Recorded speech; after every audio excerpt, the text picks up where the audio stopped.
Welcome back to another episode of Infidelity Tales Lab. We're thankful for your continued viewership. Before we begin, tell us, where in the world are you watching from? We love knowing our global reach. Now, let's dive into today's story. Chapter 1. The Foundation. Cole Brennan had concrete dust in his blood and calluses that told stories of 18 years building an empire from nothing. At 38, he commanded respect on every construction site in the tri-state area.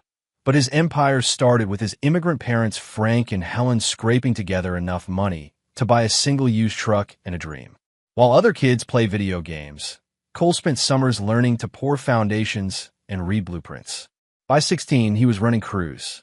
By 25, he had transformed Brennan Construction from a one-truck operation into a $100 million enterprise specializing in luxury developments and commercial complexes. The irony wasn't lost on him that he'd built his life like he built his buildings, with meticulous planning, unshakable foundations, and an eye for detail that bordered on obsession. Every contract, every relationship, every decision was calculated for maximum stability and return. Lily Foster had been the crown jewel of his carefully constructed life. A stunning blonde with an MBA from Wharton, she brought sophistication to his blue-collar success. When they married 8 years ago, it seemed perfect, beauty and brains paired with power and ambition. She'd grown up in Connecticut wealth, the kind of old money that made Cole's nouveau riche status feel like wearing an expensive suit that didn't quite fit. Their Westchester mansion was a testament to Cole's success, with its sprawling grounds and infinity pool overlooking the Hudson Valley. Lily had decorated it with the kind of understated elegance that screamed expensive, all neutral tones and designer furniture that cost more than most people's cars. But success had its price. Cole worked 80-hour weeks without salary, pouring every penny back into expansion, while Lily attended charity galas and spa retreats with her circle of wealthy wives. Cole was in muddy boots reviewing architectural plans at dawn and negotiating with city officials until midnight. "You're married to the business, not me," Lily would say, her perfectly manicured nails tapping against her wine glass during their increasingly rare dinners together. Cole would look up from his laptop, exhaustion weighing on his shoulders like wet concrete. "This is for us, Lily. Everything I do is for us." But he'd started noticing things. The way she turned her phone face down when he entered a room. How she developed sudden interests in yoga classes that ran late into the evening. The expensive lingerie he'd never seen her wear for him. Frank and Helen Brennan worshipped their son, but they also feared him a little. Cole's intensity, his ruthless business instincts, his ability to hold grudges with the permanence of reinforced steel. These traits had built their fortune, but sometimes left his parents feeling like they were living with a controlled explosion. "You need to slow down, Cole," Helen would say in her thick Irish accent, watching her son review contracts at the kitchen table where she'd taught him to do homework 20 years earlier. "Family is more important than money." Cole would look at his parents, Frank with his weathered hands and proud smile, Helen with her worry lines and unconditional love, and feel the weight of their sacrifice. They'd given him everything, worked themselves to the bone so he could go to college, supported his every decision even when it meant risking their modest savings. The business was his gift to them, his way of proving their faith hadn't been misplaced. But it was also his obsession, his identity, his reason for being. Every blueprint was his signature, every completed project a monument to his vision. Trevor Walsh entered their lives like a parasite disguised as a benefactor. A smooth-talking development consultant with silver hair and expensive watches, he'd approached Brennan Construction about a partnership on a massive mixed-use project in Manhattan. Cole had been skeptical. Trevor's references were impressive, but vague. His portfolio showed remarkable success, but lacked specific details. But Trevor had something Cole didn't: connections to old money Manhattan, relationships with zoning boards and planning committees that could fast-track permits and streamline approvals. For a builder like Cole, who'd fought tooth and nail for every permit and clearance, Trevor's promises of insider access were intoxicating. During their first meeting at the Union Club, Trevor had studied Cole with calculating gray eyes. "You're everything I've heard," he'd said, raising his scotch in a toast. "The king of concrete and steel." But kings need kingdoms, and kingdoms need diplomats. Cole should have trusted his instincts, should have recognized the predator beneath the polish. Instead, he'd shaken Trevor's hand and invited him into their world, never suspecting that Trevor Walsh wasn't interested in business partnerships. He was hunting for something far more valuable and personal. Chapter 2. Cracks in the Foundation. The first crack appeared on a Tuesday in March when Cole came home early from a site inspection and found Lily's car in the driveway, beside a silver BMW he didn't recognize. The house felt different, charged with an energy that made his skin crawl. Lily's laughter drifted from the living room, bright and musical in a way Cole hadn't heard in months. He found them sitting close on the Italian leather sofa, papers spread across the coffee table, their heads bent together over what Lily claimed was consultation on our charity auction. Trevor Walsh stood smoothly, extending his hand with the kind of confident smile that instantly set Cole's teeth on edge. "Cole, perfect timing. Lily and I were just discussing the seating arrangements for the foundation gala. But Cole had noticed things at contractors I couldn't miss. Trevor's tie was loosened. Lily's lipstick had been reapplied, but her hair was slightly mussed, and the papers on the table were financial documents for their personal accounts, not charity materials." Over the following weeks, Cole's suspicions grew like cancer. He started coming home at unexpected times, checking credit card statements, paying attention to details his work-obsessed mind had previously ignored. Lily's yoga classes now included meditation retreats and wellness workshops that kept her away for entire weekends. Her phone had developed a password she claimed was for security. The revelation came in the form of a manila envelope left on his office desk one morning. No return address, no note, just a collection of photographs that turned his blood to ice water. Lily and Trevor at a hotel in the city. Lily and Trevor having dinner at restaurants Cole recognized as places he'd wanted to take her, but never had time. Lily and Trevor in his BMW, her hand on his thigh as they drove through Central Park. But the final photograph was the one that triggered something dark and permanent in Cole's chest. Lily wearing the diamond tennis bracelet he'd given her for their anniversary, laughing at something Trevor was whispering in her ear while they lay tangled in sheets that clearly weren't theirs. Cole sat in his office for 6 hours, staring at those photographs, feeling something die inside him that would never come back to life. When Lily came home that evening, humming and carrying shopping bags from Bergdorf Goodman, he was waiting in the kitchen with the evidence spread across the granite island like autopsy photos. Care to explain these? His voice was conversational, almost gentle, which somehow made it more terrifying than if he'd been screaming. Lily's face went through a kaleidoscope of emotions: shock, denial, defiance, and finally a kind of cold relief. "How long have you known?" "Long enough." Cole's hands were steady as he poured himself 3 fingers of bourbon. "The question is, what happens now?" She pulled out a chair and sat across from him, her designer purse clutched in her lap like a shield. "I want a divorce, Cole. I'm not happy. I haven't been happy for years. With him." It wasn't a question, but she nodded anyway. "Trevor understands me. He makes time for me. He doesn't disappear into spreadsheets and blueprints."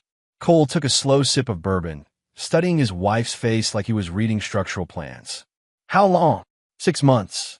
No shame, no apology, just facts delivered with the clinical precision of someone who'd already mentally moved on. The divorce proceedings were surgical in their efficiency. Cole's attorney was a bulldog named Richardson who specialized in protecting high-net-worth clients from predatory spouses. But Lily had her own legal team, and Trevor had connections that suddenly made certain judges very accommodating to her requests. The settlement was devastating, but not because of the money. Cole had always known Lily was expensive. What gutted him was watching her systematically dismantle 8 years of marriage with the enthusiasm of someone redecorating a room. She kept the Westchester house, half the liquid assets, and alimony that would maintain her lifestyle indefinitely. But Cole's real education in betrayal was yet to come. Frank and Helen had watched their son's marriage implode with the helpless horror of parents watching their child in a car accident. They'd never liked Lily. Her obvious disdain for their working-class background had been thinly veiled at best, but they'd respected Cole's choice and welcomed her into the family. "She never deserved you," Helen said fiercely the night the divorce was finalized, her Irish temper flaring as she watched Cole mechanically eat the dinner she'd prepared. That woman wouldn't know loyalty if it bit her on her surgically enhanced. Ma, Cole's voice cut through her tirade gently but firmly. It's done. But Frank was studying his son with worried eyes. What about the business, Cole? You got your whole life tied up in this company. Cole looked at his father, this man who'd sacrificed everything so his son could build something permanent and valuable. The business is solid, Dad. Nothing changes that. He was wrong. 3 weeks after his divorce was finalized, Cole arrived at the Brennan Construction headquarters to find his parents waiting in his office, wearing expressions he'd never seen before. Guilt mixed with terror, mixed with something that looked disturbingly like resignation. "We need to talk," Frank said, his voice hoarse with emotion. Cole poured coffee for all three of them, noting how his parents sat stiffly in chairs they'd occupied countless times over the years. "What's going on?" Helen was crying before Frank even started speaking. "Cole, you know we love you. You know everything we've done has been for you and the business." Something cold began spreading through Cole's chest. What happened? Frank cleared his throat, a man preparing to deliver his own death sentence. "Trevor Walsh came to see us. He made us an offer for the business." The coffee cup in Cole's hand didn't break when he set it down, though his grip could have shattered steel. "What kind of offer?" "He wants to marry Lily," Helen whispered. "He wants to take over the company. He says it'll provide stability, continuity. He has ideas for expansion, connections we don't have." Cole's vision tunneled until all he could see were his parents' faces, two people who'd given him everything and were now preparing to take it all away. "And you said?" The silence stretched between them like a chasm opening in the earth. "We said yes," Frank finally whispered. "Cole, we're getting old. We're tired. Trevor has a business plan, financing lined up, connections that could make this company 10 times bigger than." "Stop." Cole's voice was so quiet it barely disturbed the air, but both his parents flinched as if he'd shouted. "To stop talking." He stood slowly, his movements deliberate and controlled, and walked to the window overlooking the construction yard where trucks bearing his name were preparing for another day of building other people's dreams. "When?" he asked without turning around. "Next month," Helen said through her tears. "Cole, please understand. Get out." Still quiet, still controlled, but with an undertone that made the office feel like a tomb. "Both of you, get out of my office." After they left, Cole sat alone in the headquarters he'd built, surrounded by awards and photographs and architectural plans that suddenly felt like memorials to a dead man. He'd survived his wife's betrayal, had even understood it on some level. But this was annihilation. His phone rang, and Trevor Walsh's smooth voice filled the office like poison gas. "Cole, I hope your parents explain the situation. I want you to know this isn't personal. It's just business." Cole listened to Trevor's words, explanations about continuity and stability, assurances that Cole would always have a place in the organization, offers of consulting positions and partnership opportunities, and felt something fundamental shift inside him like tectonic plates realigning. "Trevor," Cole said finally, his voice carrying the weight of 18 years of brutal work and absolute dedication. "Do you know what the difference is between construction and demolition?" "I'm sorry. In construction, you build something to last forever. In demolition, you identify the load-bearing supports and remove them systematically until the whole structure collapses under its own weight." Trevor's laugh was nervous. "I'm not sure I follow." Cole smiled for the first time in weeks, and it was an expression that would have made a shark retreat to deeper waters. "You will." Chapter 3. The Transfer of Power. The announcement appeared in the local business journal 3 weeks later.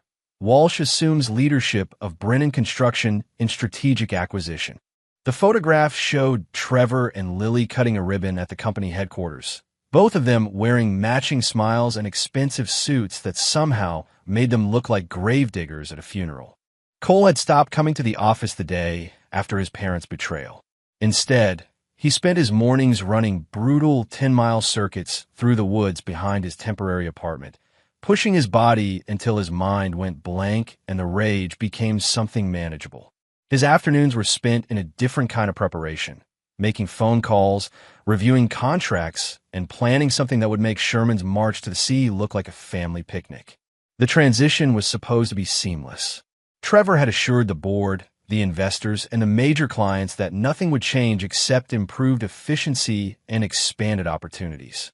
Cole Brennan would remain as a senior consultant, lending his expertise while enjoying a reduced workload and better work-life balance. What Trevor didn't understand was that Cole Brennan wasn't an employee or even a partner. He was the business. Every major contract, every key relationship, every critical system and process existed because Cole had personally built it, maintained it, and protected it with the fierce dedication of someone defending his family. The first sign of trouble came when Riverside Development, Brennan Construction's biggest client, called the office asking to speak with Cole about their upcoming $40 million luxury tower project. The receptionist transferred the call to Trevor, who spent an hour explaining the transition and assuring Mr. Riverside that the project was in excellent hands. "I appreciate that," Mr. Riverside had said politely, "but I need to speak with Cole Brennan. This is his project, his design, his baby. We're not comfortable proceeding without his direct involvement." Trevor had tried to explain that Cole was stepping back, that Trevor himself had extensive experience with projects of this scope, that the company's capabilities hadn't changed. But what he discovered was that Cole hadn't just built buildings. He'd built trust, and trust wasn't transferable like a deed or a contract. The second crisis emerged when the City Planning Commission called to discuss permit issues on 3 different projects. The bureaucrat on the other end was confused and slightly irritated. "We deal with Cole Brennan on these matters. We've been working with him for 15 years. Who exactly are you, and why are you calling me about his projects?" Trevor's expensive education and impressive resume suddenly felt inadequate when faced with the reality that Cole had spent 18 years building relationships that couldn't be replicated with a handshake and a business card. Every permit expediter, every union representative, every supplier and subcontractor knew Cole personally, trusted his word, and had built their own businesses around the reliability of his promises.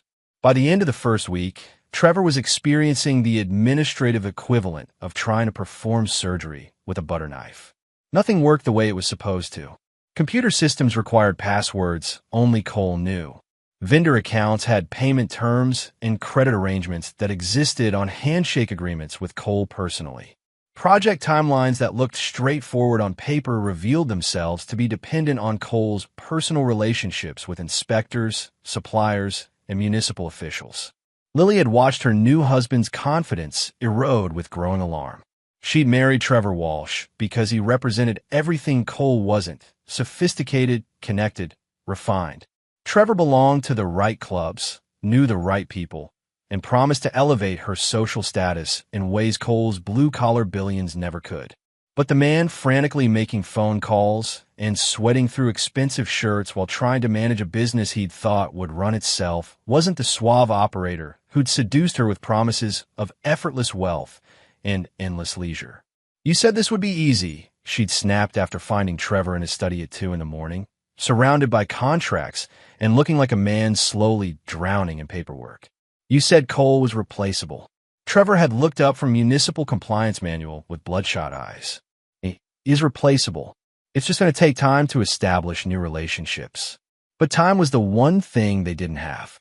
The Riverside project had a hard deadline tied to seasonal construction windows and city permit expirations. The mixed-use development in Brooklyn needed foundation work to begin before ground freeze. Every day of delay cost thousands of dollars and damaged relationships that had taken Cole years to build. Meanwhile, Cole was working 18-hour days in his apartment, making calls and sending emails that looked routine but were actually surgical strikes against the business he'd spent his life building. He called in favors, activated relationships, and deployed his reputation like a weapon aimed at the heart of Trevor's newfangled leadership. A conversation with the head of the Concrete Workers Union was particularly satisfying. "Danny, it's Cole. I need to let you know that I'm no longer with Brennan Construction. Trevor Walsh is running things now." "Yes, that's right. Trevor Walsh. Never heard of him either. Just wanted you to know so you can adjust your expectations accordingly." The call to the city's chief building inspector was even more devastating in its understatement. "Mike, Cole Brennan. Just a heads up that I'm stepping away from Brennan Construction. Trevor Walsh will be handling permits and inspections going forward." "No, I don't think you met him. He's Lily's new husband." "Yeah, that's the one. Anyway, just wanted to give you advance notice so you can plan accordingly." Every call was professional, courteous, and absolutely lethal. Cole wasn't bad-mouthing Trevor or sabotaging projects directly. He was simply withdrawing the network of relationships and goodwill that made Brennan Construction functional. It was like removing the nervous system from a body and watching it try to walk. The third week brought the phone call Cole had been waiting for. Frank's voice was strained and desperate. "Cole, we need to talk. Things aren't going the way we expected." Cole met his parents at the diner where they used to discuss business deals when he was fresh out of college and the company was small enough to run from Frank's kitchen table. His parents looked older, worn down by stress and guilt in a way that should have made Cole feel sympathetic. Instead, he felt nothing but cold satisfaction. "The Riverside project is in trouble," Frank said without preamble. "They're threatening to pull out. The city is rejecting permits that should be routine. Suppliers are demanding cash up front. Trevor is working around the clock, but Trevor Walsh is a parasite who thought he could inherit 18 years of my work by marrying my ex-wife." Cole finished calmly, cutting into his steak with surgical precision. Helen reached across the table, her eyes red with exhaustion and regret. "Cole, please. We made a mistake. A terrible mistake. Help us fix this." Cole studied his mother's face. This woman who'd sacrificed everything for his success and then handed it to a stranger wearing his wife's recommendation like a resume. "You want my help? We'll give you back the company," Frank said desperately. 51% ownership, full operational control. Trevor can keep a minority stake, but you'll be in charge. Cole took a slow sip of his beer, savoring the moment. And Trevor's reaction to this generous offer? His parents exchanged glances that confirmed what Cole already knew. Trevor Walsh had no intention of giving up control of a $100 million company, regardless of how badly he was mismanaging it. "He says he just needs more time," Helen whispered.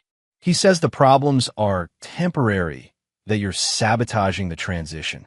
Cole's laugh was soft and genuinely amused. "Sabotaging? I haven't lifted a finger against Brennan Construction. I've simply stopped carrying it on my back."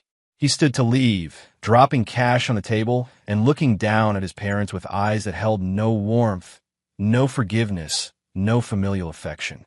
"You chose Trevor Walsh over your own son. Live with that choice." Frank grabbed his arm as he turned away. "Cole, the business will fail. Everything we built together will be destroyed." Cole looked down at his father's hand, weathered from decades of honest work, trembling now with desperation, and felt the last ember of filial loyalty die in his chest. "Dad," he said gently, removing his father's hand with careful precision. "You didn't build this business with me. I built it for you, and now I'm going to watch Trevor Walsh burn it to the ground." The next morning, Cole made one final phone call to the Brennan Construction headquarters. Trevor answered on the first ring, his voice tight with stress and barely controlled panic. "Cole, thank God. Listen, I think there's been some misunderstanding. These transition issues are more complex than I anticipated. Maybe we could work out some kind of consulting arrangement." "Trevor," Cole interrupted, his voice carrying the finality of a judge reading a death sentence. "When I learned my parents gave the family business to my ex-wife's new husband, I stopped working 80-hour weeks for free. A week later, Dad called panicked about losing our biggest client. I just said, let him handle it. He's the heir, right?" The silence on the other end stretched for 10 seconds before Trevor spoke again, his voice much smaller than before. "What do you want?" Cole smiled, and for the first time in months, it reached his eyes. "I want to watch you fail. I want to see you lose everything you stole from me. And then, when you're broken and desperate and have nothing left to bargain with, I want you to remember that you did this to yourself." He hung up and began making plans for the next phase of his revenge, the part where Trevor Walsh would learn the difference between owning a business and running one, and where Cole would discover just how far he was willing to go to destroy the people who'd betrayed him. Chapter 4. The heir apparent. 3 days after Cole's final conversation with Trevor, Brennan Construction lost the Riverside contract. The $40 million luxury tower project that Cole had spent 6 months designing and negotiating was awarded to Morrison Development, a smaller firm with 1/3 the resources, but with Cole Brennan as their exclusive development consultant. Trevor had arrived at the office that morning to find his secretary holding a certified letter from Riverside's legal team. The termination clause was brutal in its simplicity. Failure to meet preliminary milestone deadlines voided the contract with no compensation for work completed. Trevor's hand shook as he read the attached invoice for design fees, money they'd already spent on equipment deposits and crew scheduling. But the real knife in his back came in the form of a congratulatory announcement in the industry newsletter that afternoon. Morrison Development secures Riverside Luxury Tower contract with Cole Brennan leading design team.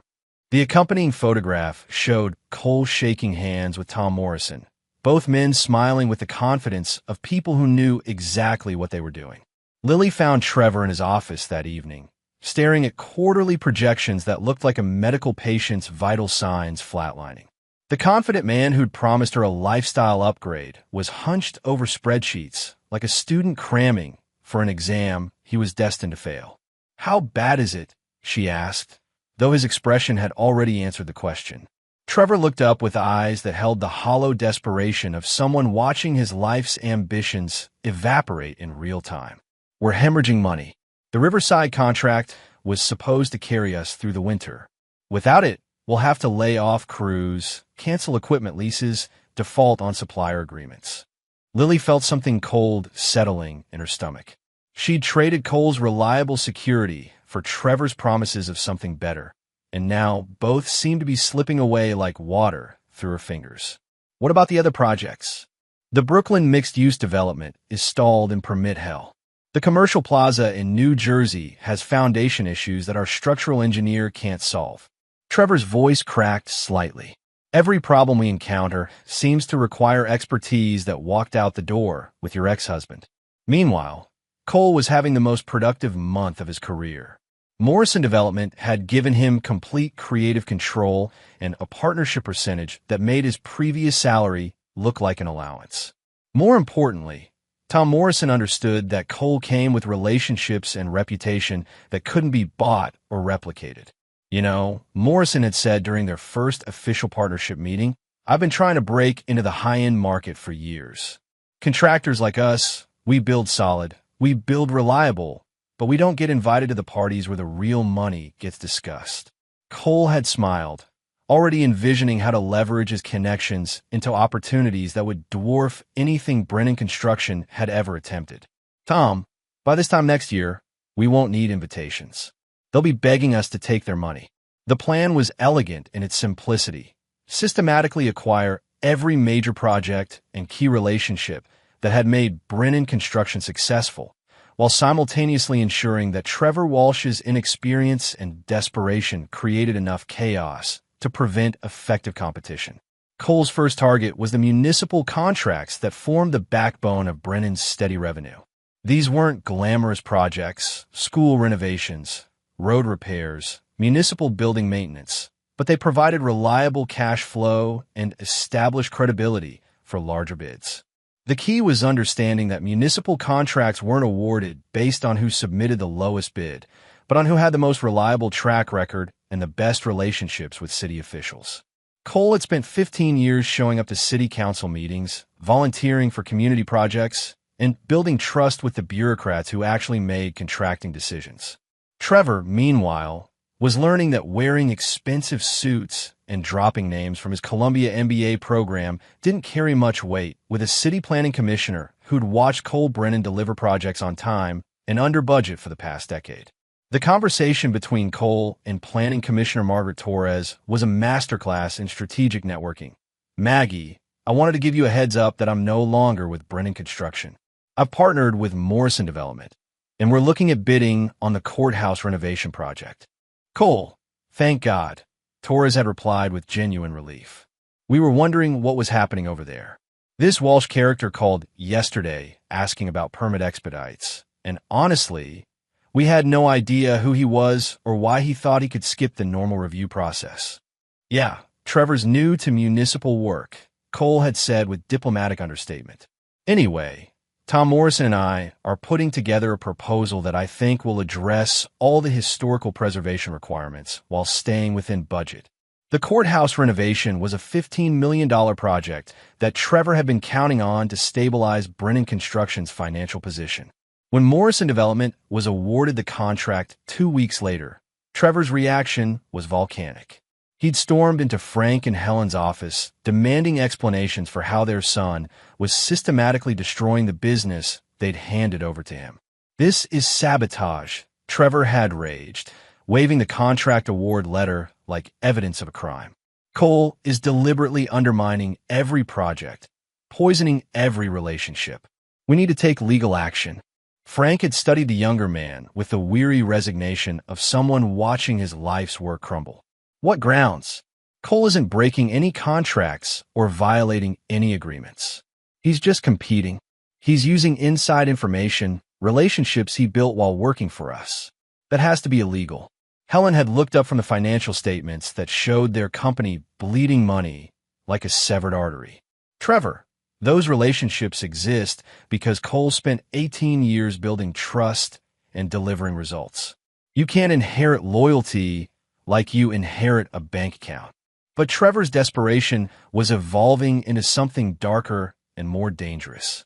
He'd started making calls to lawyers, private investigators, and business consultants who specialized in hostile takeovers and competitive sabotage. If Cole Brennan wanted to play dirty, Trevor Walsh was prepared to escalate the conflict beyond the boundaries of traditional business competition. The call came on a Friday evening while Cole was reviewing architectural plans for Morrison Development's newest acquisition, a mixed-use complex that Brennan Construction had been bidding on for 8 months. Trevor's voice was different now, harder and more focused than the panicked desperation Cole had heard previously. "Cole, we need to meet. Face to face. I don't think we have anything to discuss, Trevor. We do if you want to avoid some very public and very expensive legal problems." Cole set down his pencil and gave Trevor his full attention. "What kind of legal problems?" "The kind that happen when former employees use confidential information and proprietary relationships to compete against their former employer. Industrial espionage, theft of trade secrets, tortious interference with business relationships." Cole's laugh was genuinely amused. "Trevor, I didn't steal anything. I built those relationships with my own work, my own reputation, my own credibility. You can't copyright trust. We'll see what a judge thinks." Monday morning, I'm filing suit for damages, injunctive relief, and criminal referral to the district attorney's office. The threat should have worried Cole, but instead, it energized him. Trevor Walsh was about to learn that legal warfare was just another type of construction project, and Cole Brennan had never lost a project he'd set his mind to completing. "Trevor," Cole said quietly, "you have no idea what you're about to start." "Try me." Cole smiled, already planning his next move. "See you in court." But litigation would be just the opening salvo in a war that would escalate far beyond lawsuits and injunctions. Trevor had made the mistake of threatening Cole with public humiliation and financial destruction, not understanding that Cole Brennan was the kind of man who responded to threats by removing the source of the threat permanently. The legal battle would provide perfect cover for the kind of systematic destruction that would leave Trevor Walsh with nothing but debt, disgrace, and the bitter knowledge that he'd brought it all on himself by stealing from the wrong man. Phase 2 of Cole's revenge was about to begin, and it would make the business competition look like a friendly disagreement between neighbors. Trevor had just declared war on someone who'd spent his entire life building things to last forever and who now had nothing left to lose. Chapter 5: Legal Warfare and Dirty Money. The lawsuit Trevor filed was comprehensive, aggressive, and completely misguided. 63 pages of legal grievances alleging industrial espionage, breach of fiduciary duty, and intentional interference with business relationships, all supported by evidence that wouldn't convince a first-year law student, let alone a federal judge. Cole read the complaint in his attorney's office on Monday morning, his expression growing more amused with each allegation. Richardson, his divorce attorney who'd now expanded into business litigation, was practically salivating over the opportunity to dismantle Trevor's case. "This is amateur hour," Richardson said, flipping through the pages with undisguised contempt. His legal team is charging him Manhattan rates to file a lawsuit that's going to get thrown out on summary judgment. "Look at this. They're claiming you stole proprietary customer relationships that you personally developed over 15 years. Cole was already 3 steps ahead of the legal maneuvering. How long before this goes to discovery? 6 months minimum. Could be longer if they file for injunctive relief." "Perfect." Cole's smile was predatory. "That gives us plenty of time to explore Mr. Walsh's background more thoroughly." While Trevor was burning through his legal budget on a lawsuit designed to intimidate rather than win, Cole was conducting a different kind of investigation. The private detective he'd hired wasn't looking for criminal behavior or financial fraud. Cole had no interest in exposing Trevor's past crimes, assuming they existed. Instead, he was mapping Trevor's current vulnerabilities, weaknesses, and pressure points that could be exploited. The first discovery was Trevor's financing structure. The smooth-talking businessman who'd convinced Frank and Helen Brennan to trust him with their life's work had acquired Brennan Construction through a complex web of leverage buyouts, private equity loans, and personal guarantees that made him personally liable for the company's debts. Trevor Walsh wasn't a successful entrepreneur. He was a financial acrobat who'd built his entire lifestyle on borrowed money and inflated asset valuations. The luxury watches, expensive cars, and exclusive club memberships were all financed through credit lines secured against business assets that were rapidly declining in value. But Cole's real breakthrough came when his investigator discovered the source of Trevor's initial capital. Margaret Walsh, Trevor's ex-wife, who'd received a substantial divorce settlement from her tech executive husband in California. Trevor had convinced her to invest her divorce money in his acquisition vehicle, promising returns that would set her up for life. Margaret Walsh was living in a modest apartment in San Francisco, working as a real estate agent, and completely unaware that her ex-husband was leveraging her money to play businessman on the East Coast. Her divorce settlement was secured against Brennan Construction's assets, making her an unwitting partner in Trevor's increasingly desperate venture. Cole studied Margaret's photographs and financial records with the focused intensity he normally reserved for structural engineering problems. She was attractive in a wholesome way that suggested she'd been genuinely deceived rather than complicit in Trevor's schemes. More importantly, she represented a pressure point that Trevor couldn't defend against. The phone call to Margaret Walsh was carefully planned and devastating in its simplicity. Cole introduced himself as a business consultant reviewing Brennan Construction's financial structure for potential investors. "Mrs. Walsh, I'm calling because our due diligence has revealed that you're a significant creditor in this transaction. I wanted to ensure you're aware of the current financial status of your investment." Margaret's voice was confused but polite. "I'm sorry, but I think there's been some mistake. I'm not involved in any business transactions on the East Coast." Cole's tone remained professionally neutral. "Ma'am, according to the financing documents we've reviewed, you provided $2.3 million in seed capital for your ex-husband's acquisition of Brennan Construction. Those funds are secured against company assets as a senior debt obligation." The silence on the other end stretched for nearly 30 seconds before Margaret spoke again, her voice smaller and much less confident. "Trevor told me that money was for a real estate investment fund in Nevada. He said it was completely separate from his other business activities. I'm afraid that's not accurate. Would you like me to email you copies of the relevant documentation?" Cole spent the next hour walking Margaret Walsh through the financial reality of her ex-husband's business empire. She learned that her divorce settlement was tied to a construction company she'd never heard of, securing debts she'd never authorized, for a business venture that was hemorrhaging money at an alarming rate. By the end of the conversation, Margaret Walsh was no longer a silent partner in Trevor's schemes. She was a creditor demanding immediate answers and considering legal action to protect her investment. Trevor received Margaret's call while he was in a deposition for the lawsuit against Cole, trying to explain to opposing counsel Why customer relationships developed over 15 years should be considered proprietary company assets. His phone buzzed with a California number he recognized, and his expression shifted from confident litigation posture to something approaching panic. "I need a recess," he told the court reporter, stepping into the hallway to take the call that would destroy his carefully constructed facade. "Trevor Walsh, what the hell have you done with my money?" Margaret's voice carried the fury of someone who discovered they'd been systematically deceived and financially raped by someone they trusted. Trevor tried to maintain his smooth composure, but the stress of managing a failing business while conducting aggressive litigation was taking its toll. "Margaret, I can explain everything. The investment is solid. It's just experiencing some temporary cash flow issues. Don't you dare lie to me again." Margaret's voice rose to a shout that echoed down the courthouse hallway. "I just spent 2 hours on the phone with a consultant who showed me exactly where my money went. You used my divorce settlement to buy a construction company that's about to go bankrupt."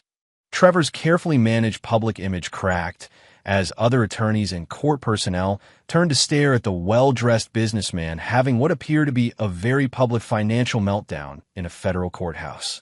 "Margaret, please. We can work this out. The company just needs time to stabilize." "Time?" Margaret's laugh was bitter and sharp.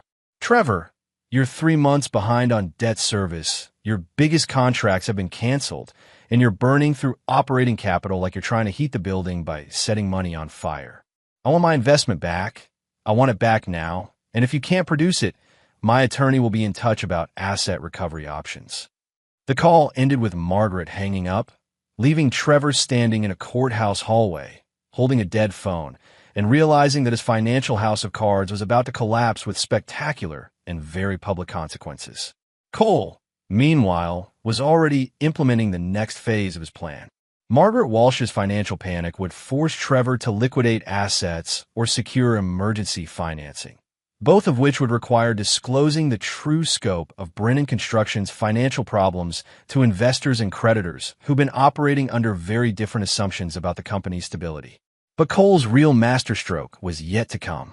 While Trevor was scrambling to manage his collapsing lawsuit and angry creditors, Cole was quietly assembling the resources to acquire Brennan Construction's assets when Trevor's leveraged empire finally imploded.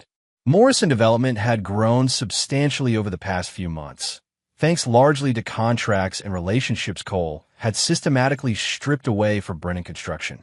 They now had the financial capacity and industry credibility to absorb a larger competitor's assets, especially if those assets were available at fire sale prices due to motivated sellers facing bankruptcy.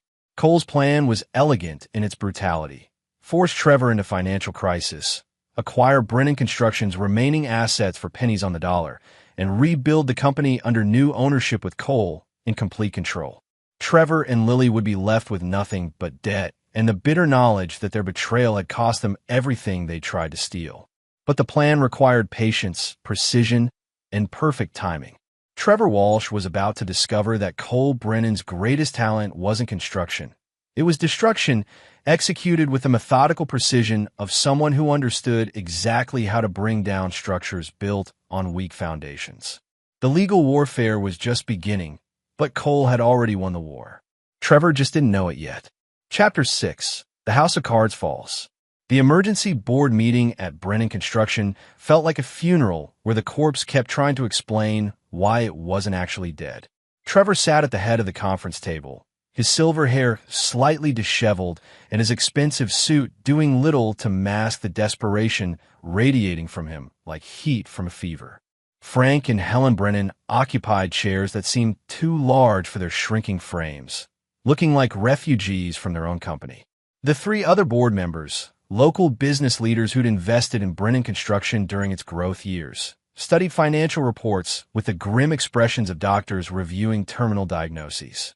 "The situation is challenging but manageable," Trevor was saying, his voice carrying less conviction than a used car salesman. "We've experienced some temporary setbacks, but the fundamentals of the business remain sound." Board member Patricia Mills, who owned the largest commercial real estate firm in the county, looked up from the quarterly statements with unconcealed skepticism. "Trevor, you've lost 3 major contracts in 2 months. Your biggest creditor is threatening asset seizure. Your legal bills are approaching six figures for a lawsuit that our attorneys say is fundamentally unwinnable. Exactly which fundamentals are we supposed to find reassuring? Trevor's attempt at corporate spin crumbled under direct questioning. The marketplace is adjusting to our transition. Cole Brennan's interference has created temporary disruptions, but once we establish our own relationships. Cole built those relationships over 18 years, Frank interrupted, speaking for the first time since the meeting began. His voice carried the hollow tone of a man watching his legacy burn. You've had 4 months. How much more time do you need? The question hung in the air like smoke from an electrical fire. Everyone in the room knew the answer, but no one wanted to say it aloud. Trevor Walsh needed time they didn't have, resources they'd already burned through, and credibility he'd never possessed. Helen Brennan's voice was barely above a whisper when she finally spoke. How much money do we have left? Trevor's financial officer, a nervous accountant named Peters who'd been updating his resume since the Riverside contract fell through, consulted his laptop with the reluctance of someone delivering a death sentence. Operating capital will last 6 weeks at current burn rate. We have equipment loans coming due next month, payroll obligations, and supplier agreements that require immediate payment. What about emergency financing? Board member Davidson asked, though his tone suggested he already knew the answer. I've explored several options, Trevor said, which was technically true if you counted pleading phone calls to unsympathetic loan officers as exploration. The challenge is that most lenders want to see stable cash flow and clear growth projections. They want to see that we're not hemorrhaging money like a severed artery, Patricia Mills interrupted. Trevor, this company is insolvent. We need to start talking about asset protection and orderly liquidation. The phrase, orderly liquidation, hit the room like a physical blow. Frank Brennan made a sound that could have been a sob or a grunt of pain. Helen closed her eyes, as if she could make the entire situation disappear through force of will. But Trevor wasn't ready to surrender his prize without a fight. There's another option. Cole Brennan's interference is actionable. If we can prove he's deliberately sabotaging our business relationships. For Christ's sake, Trevor. Frank's voice exploded with months of accumulated frustration and regret. Cole isn't sabotaging anything. He's competing. He's doing exactly what I taught him to do: build relationships, deliver results, and take care of his customers. The only difference is he's not doing it for us anymore. The outburst silenced the room. Frank Brennan rarely raised his voice, and seeing the family patriarch lose control was more disturbing than the financial statements they'd been reviewing. Helen reached across the table and took her husband's weathered hand. Frank, please. But Frank wasn't finished. The guilt and shame that had been eating at him for months finally found its voice. You want to know why we're failing? Because we gave away something that took 30 years to build to a man who thought he could buy it like a piece of equipment. Cole Brennan was Brennan Construction. Without him, we're just another contractor with trucks and debt. Trevor's composure finally cracked completely. Your son is destroying this company out of spite. He's using everything he learned here to compete against us, stealing our clients, undermining our relationships. Everything he learned here. Frank's laugh was bitter and sharp. Trevor, Cole didn't learn this business. He built it. Every system, every process, every relationship you're failing to maintain, he created them from nothing while you were getting your MBA and networking at country clubs. The meeting devolved into recriminations and blame shifting that solved nothing but confirmed what everyone already knew. Brennan Construction was dying, and Trevor Walsh was either unwilling or unable to save it. Meanwhile, Cole was having the most productive afternoon of his professional life. Morrison Development had just been awarded the municipal courthouse renovation, the Brooklyn mixed-use development, and a commercial plaza project that would keep their crews busy through the next 18 months. More importantly, these weren't just contracts. They were proof of concept that Cole Brennan could rebuild his business empire faster than Trevor Walsh could destroy the original. The call from Patricia Mills came just as Cole was reviewing architectural plans for the courthouse restoration. Her voice was professional, but carried undertones of someone delivering a business proposition that both parties understood was more complex than simple commerce. Cole, I'm calling in my capacity as a board member of Brennan Construction. We need to discuss the company's future. Cole set down his pencil and gave Patricia his full attention. She'd been a friend and occasional business partner for over a decade, someone who understood both the construction industry and the personal dynamics that had led to the current situation. I'm listening. The board is meeting tomorrow to discuss asset liquidation. Trevor's management has been unsuccessful. We're looking at bankruptcy protection unless we can find a buyer willing to assume the debt and honor existing contracts.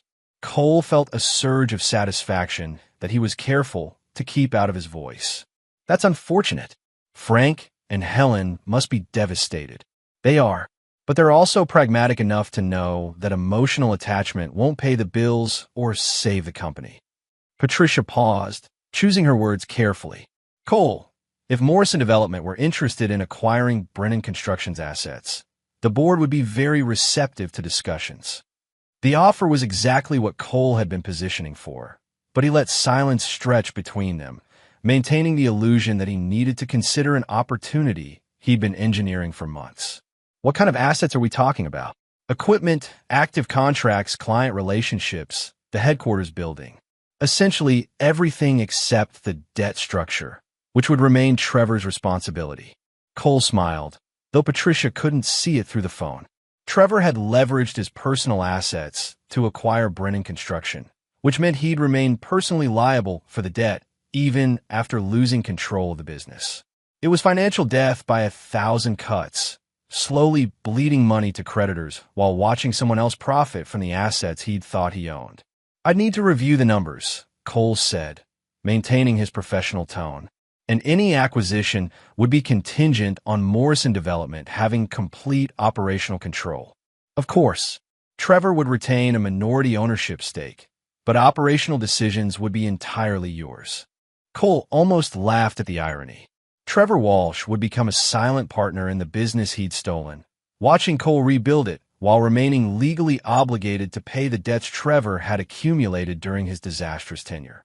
Patricia, I'll have my attorney draw up a preliminary offer. But I want to be clear about one thing. This would be a hostile acquisition. Trevor Walsh would have no operational authority, no management input, and no decision-making power. Morrison Development would be acquiring assets, not partnerships. Understood. Frankly, Cole, the board is more concerned with salvaging something from this situation than protecting Trevor's ego. After the call ended, Cole sat in his office, looking out at the construction yard where Morrison Development's trucks were preparing for another day of building other people's dreams. In 6 months, those trucks would bear the Brennan Construction logo again, but this time the company would belong to someone who understood the difference between owning a business and earning it. Trevor Walsh had wanted to inherit Cole's empire without paying the price Cole had paid to build it.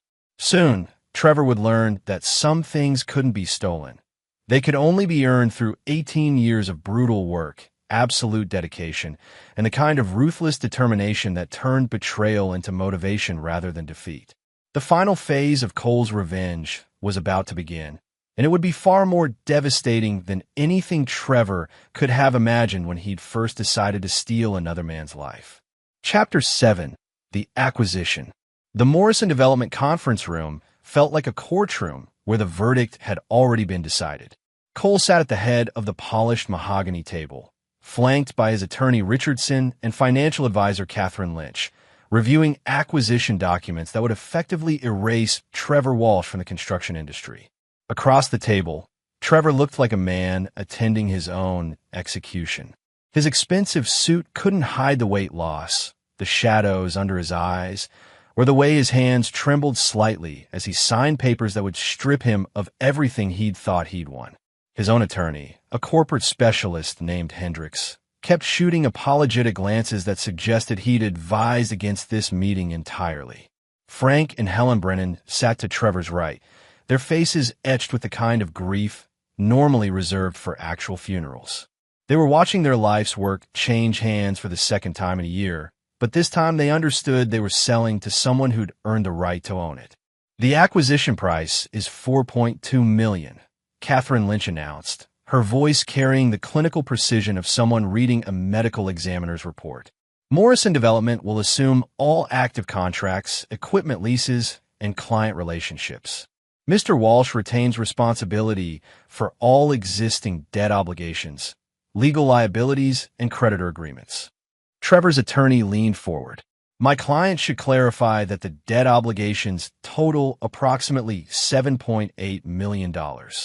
Cole's expression didn't change, but his voice carried a note of mock concern. Trevor, that seems like quite a burden.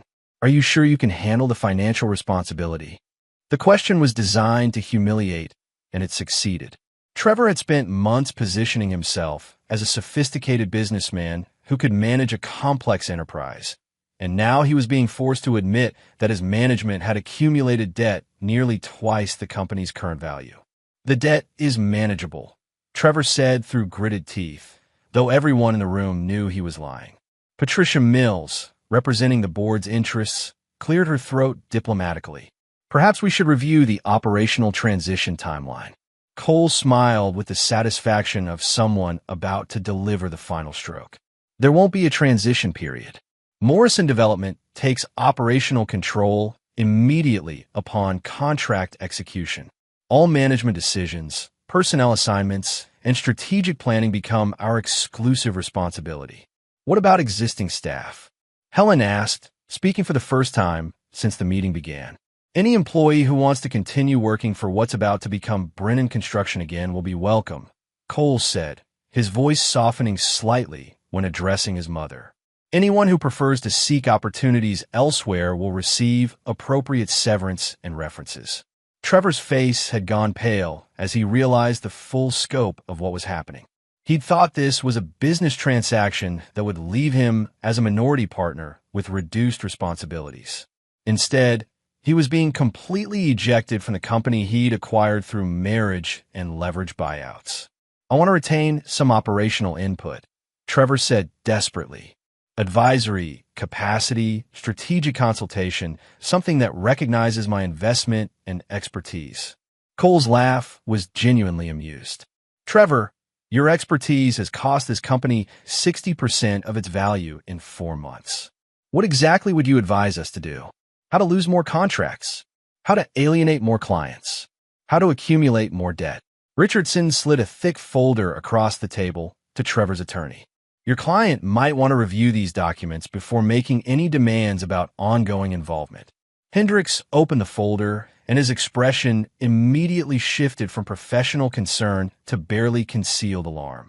The documents contained a comprehensive analysis of Trevor's financial exposure, including personal guarantees, leveraged assets, and cross-collateralized debt that would take years to resolve even if he found stable employment immediately.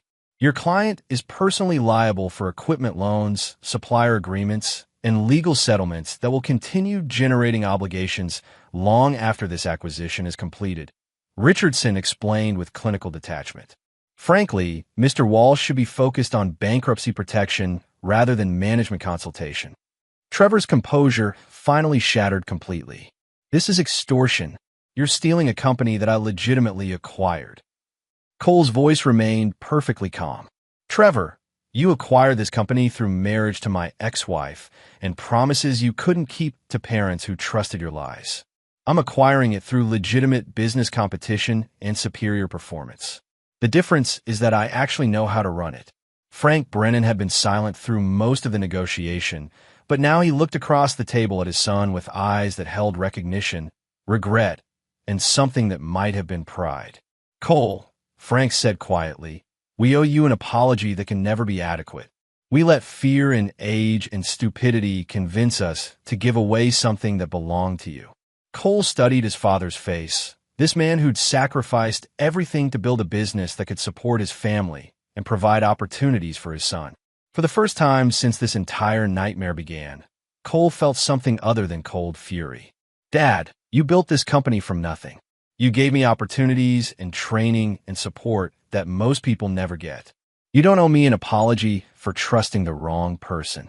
Helen was crying now, tears streaming down her weathered cheeks as she watched her son reclaim his birthright through sheer force of will and business acumen.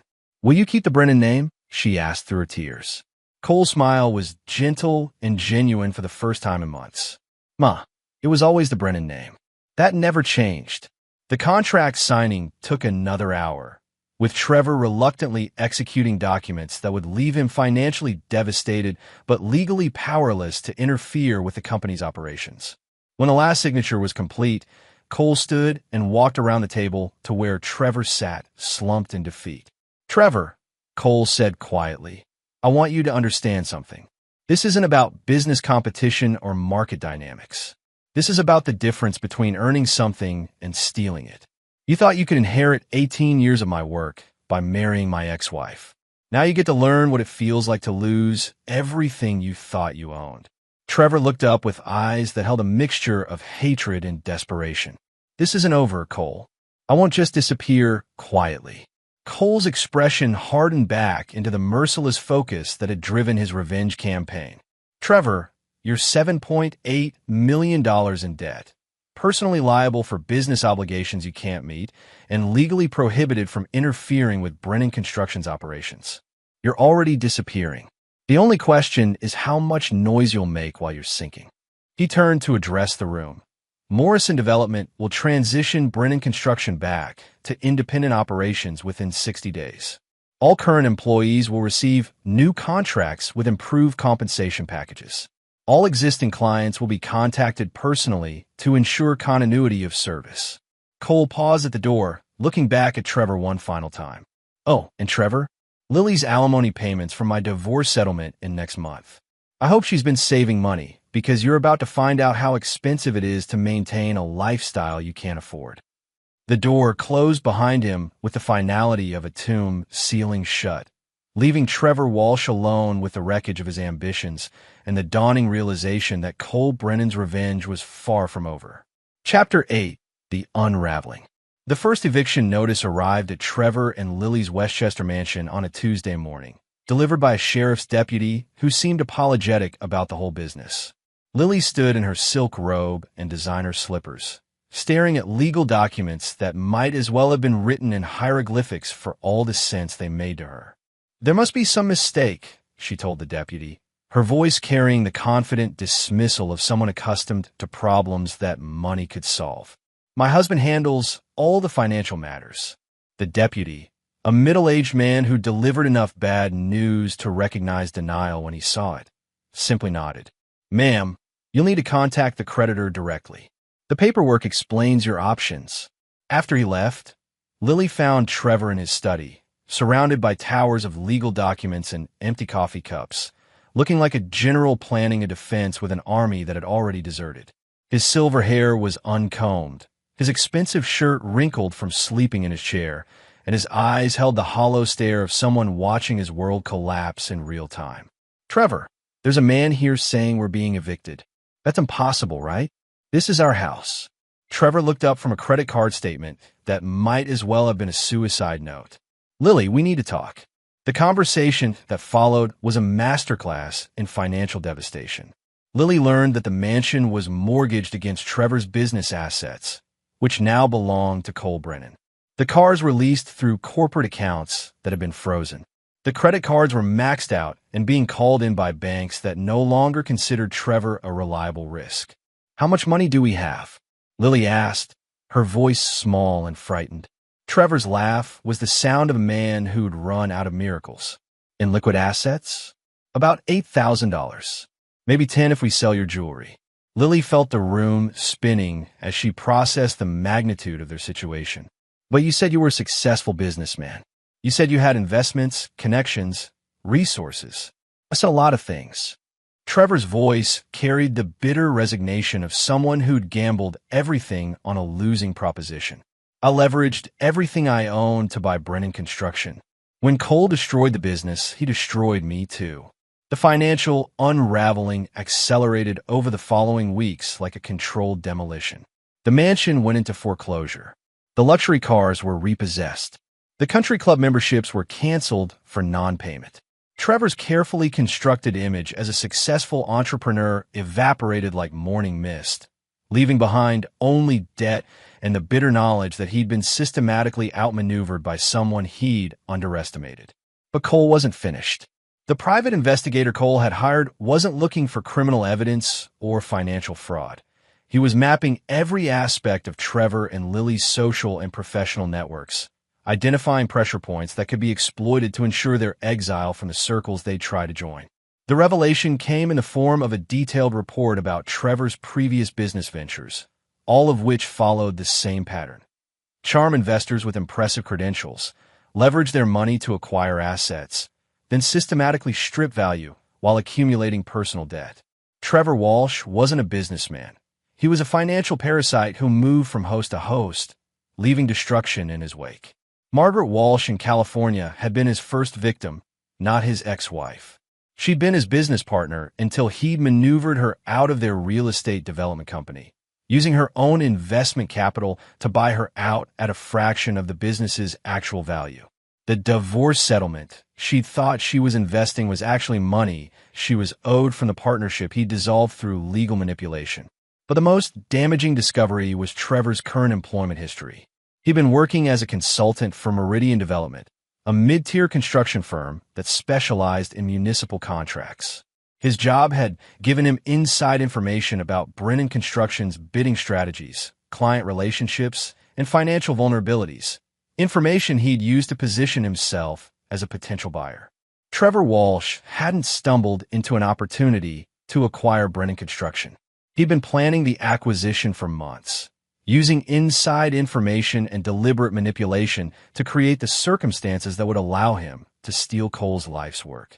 Cole studied the investigator's report with the focused intensity he normally reserved for structural engineering problems. Trevor hadn't just betrayed Cole through his affair with Lily. He'd been systematically planning to destroy Cole's business from the moment they'd met. The revenge Cole had planned suddenly felt inadequate. Financial ruin and public humiliation were appropriate punishments for opportunistic theft, but Trevor's calculated betrayal required something more permanent and personally devastating. The confrontation took place in the parking lot of the unemployment office where Trevor had gone to file for benefits. Cole was waiting beside Trevor's remaining asset, a 5-year-old Honda that had been hidden from creditors through a title transfer to one of Lily's relatives. "Hello, Trevor." Trevor's reaction was pure terror disguised as bravado. "Cole, I was wondering when you'd show up to gloat." Cole studied Trevor's appearance with clinical detachment. The expensive suits had been replaced by off-the-rack clothing that hung poorly on his diminished frame. The silver hair that had once looked distinguished now just looked gray and unwashed. The confident posture had been replaced by the hunched shoulders of someone expecting another blow. "I'm not here to gloat, Trevor. I'm here to explain why what happened to you was inevitable." Trevor's laugh was bitter and defensive. "You destroyed my life out of revenge. Don't try to dress it up as some kind of cosmic justice." Cole's voice remained perfectly calm. "Trevor, I didn't destroy your life. I just stopped propping it up. Everything you lost, the business, the money, the respect, the lifestyle, none of it was ever really yours. You were borrowing against other people's work and other people's trust." He pulled out a folder containing the investigator's report. Margaret Walsh in California, the Patterson Development Partnership in Phoenix, the residential construction company in Denver. "You've been running this same scam for 15 years, haven't you?" Trevor's face went white as he recognized the documented pattern of his financial predation. Those were legitimate business transactions. Legitimate. Cole's voice carried a note of genuine curiosity.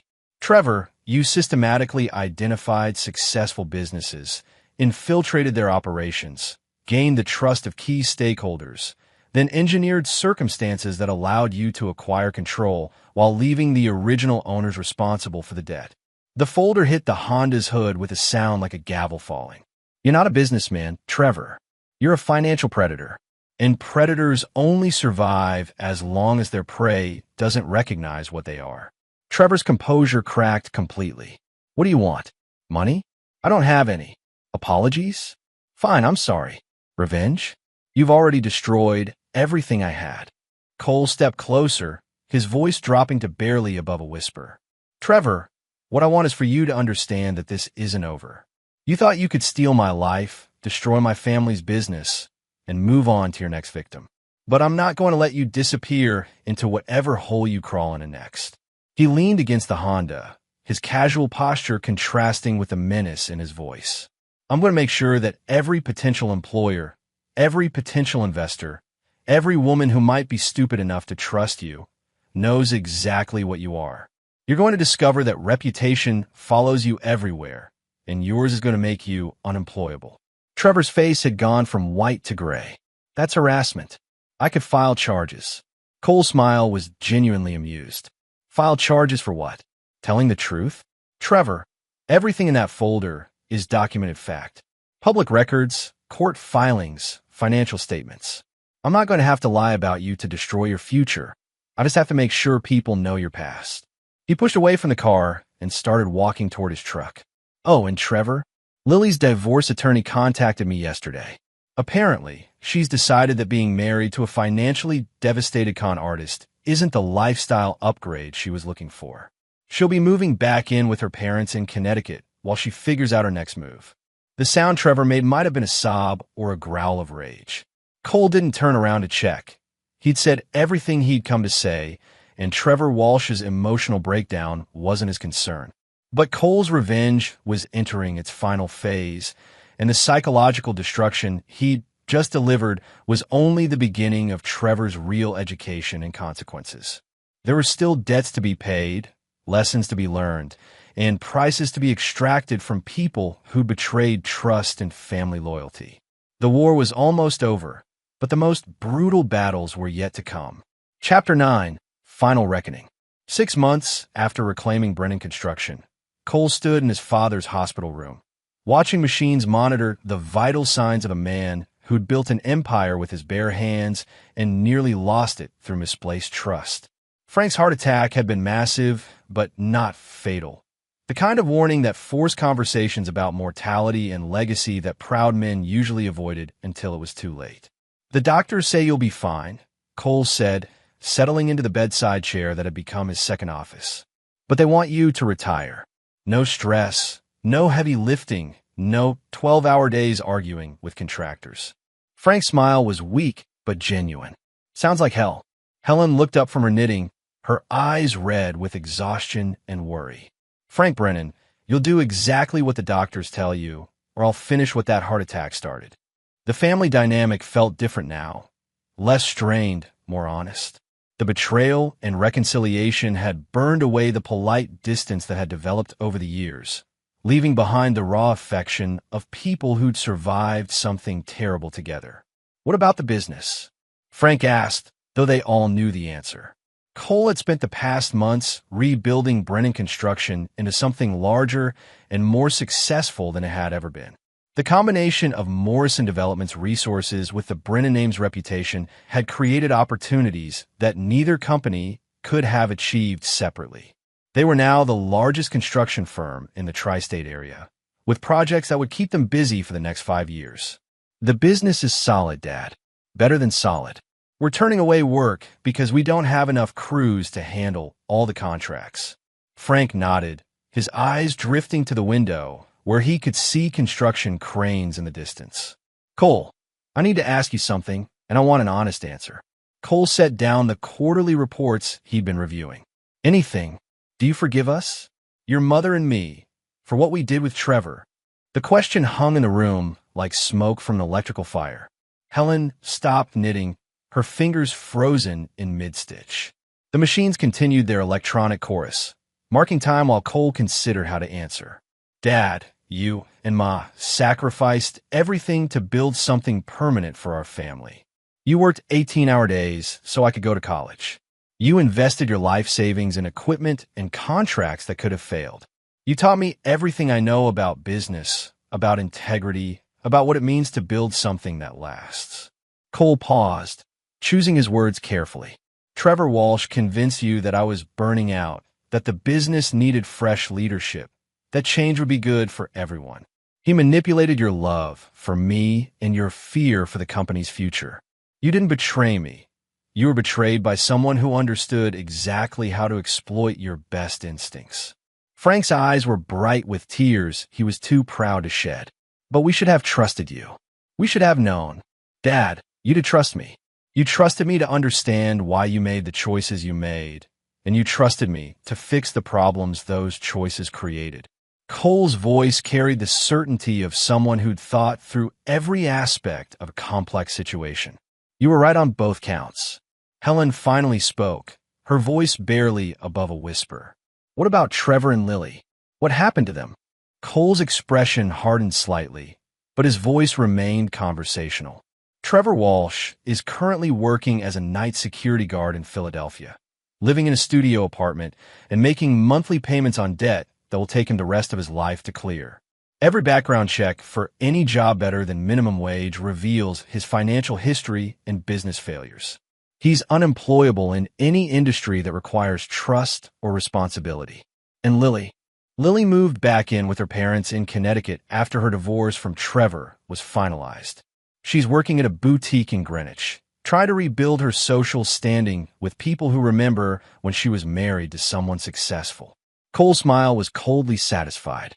She discovered that her connections to high society were based on my money and status, not her personal charm. Without those, she's just another divorced woman with expensive tastes and no income. Helen's expression was troubled. Cole, that seems harsh. Cole turned to face his mother directly. Ma, these people didn't make mistakes or errors in judgment. They planned and executed a deliberate theft of our family's life work. Trevor used inside information to position himself as a buyer, then manipulated you and Dad into trusting him. Lily violated 8 years of marriage vows and betrayed every promise she'd ever made to me. His voice carried the finality of concrete setting. They made calculated decisions to steal from us, destroy our family, and profit from our destruction. What happened to them isn't harsh, it's proportional. They gambled our family's future on their ability to manipulate us, and they lost. Frank studied his son's face with the recognition of someone seeing familiar traits in a different context. You really don't forgive or forget, do you? Dad, forgiveness is for people who make mistakes and learn from them. Trevor and Lily didn't make mistakes. They made choices. And choices have consequences. The conversation was interrupted by a knock on the hospital room door. Cole's attorney Richardson entered with a man Cole didn't recognize. Well-dressed, professional, carrying the kind of expensive briefcase that suggested either very good news or very bad problems. Cole, this is Detective Ray Morrison from the FBI's Financial Crimes Unit. He'd like to ask you some questions about Trevor Walsh. Cole's expression didn't change, but he gestured for the detective to take a seat. What can I help you with, Detective? Morrison consulted his notes with the methodical precision of someone building a case. Mr. Brennan, we're investigating Mr. Walsh in connection with a pattern of investment fraud and identity theft. Your private investigator's report was forwarded to our office by one of Walsh's previous victims, Margaret Walsh in California, among others. It appears Mr. Walsh has been running similar schemes for over a decade, using romantic relationships and business partnerships to gain access to victims' assets. Morrison looked up from his notes. We'd like your cooperation in documenting his activities related to Brennan Construction. Cole felt a surge of satisfaction that he was careful to keep out of his expression. Detective, I'll provide whatever assistance your investigation requires. But privately, Cole was already calculating how Trevor's arrest and prosecution would affect his long-term plans for revenge. A criminal conviction would ensure that Trevor's financial and social destruction became permanent and public, eliminating any possibility of rehabilitation or recovery. The detective left his contact information and promised to follow up within the week. After he was gone, Frank looked at his son with an expression that mixed admiration with concern. Cole, did you know about Trevor's criminal history when you started your campaign against him? No, Dad. I knew he was a predator and a manipulator, but I didn't know about the fraud pattern. Cole's smile was genuinely amused. I was planning to destroy him through legitimate business competition and financial pressure. The criminal prosecution is just a bonus. Helen shook her head in amazement. Cole, sometimes you frighten me a little.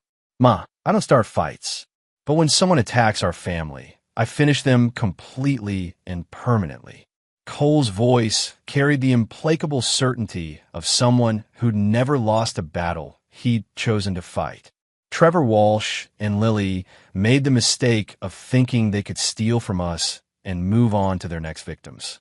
They're going to spend the rest of their lives learning how wrong they were. Frank reached out and took his son's hand, his grip still strong despite the heart attack. Cole, I'm proud of you, not just for saving the business, but for protecting our family when we were too old and stupid to protect ourselves. Cole squeezed his father's hand gently. Dad, you and Ma built something worth protecting. All I did was make sure it stayed in the right hands. As Cole left the hospital that evening, he reflected on how completely his world had changed in less than a year. He'd lost a wife who'd never deserved his loyalty, learned the true character of people he'd trusted, and discovered exactly how far he was willing to go to protect what mattered most. Trevor Walsh and Lily had thought they could destroy Cole Brennan's life and steal his legacy.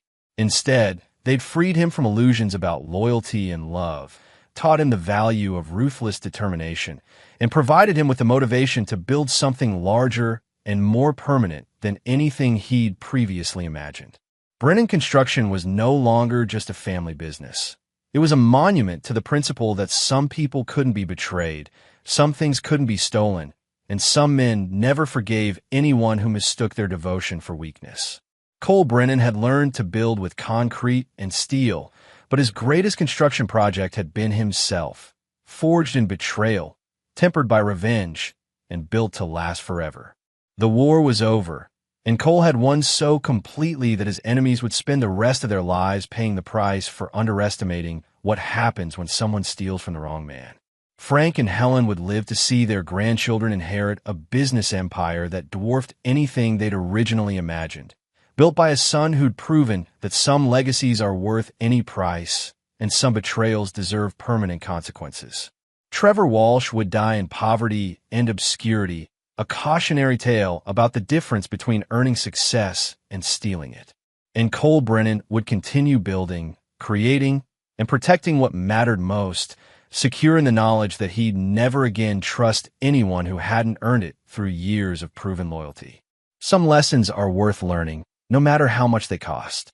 And there you have it. Another story comes to an end. What did you think? I'd love to hear your thoughts in the comments below. If you enjoy this story, consider joining our community by subscribing. It means the world to us. For more stories like this one, check out the recommended videos on screen. And I'll see you there.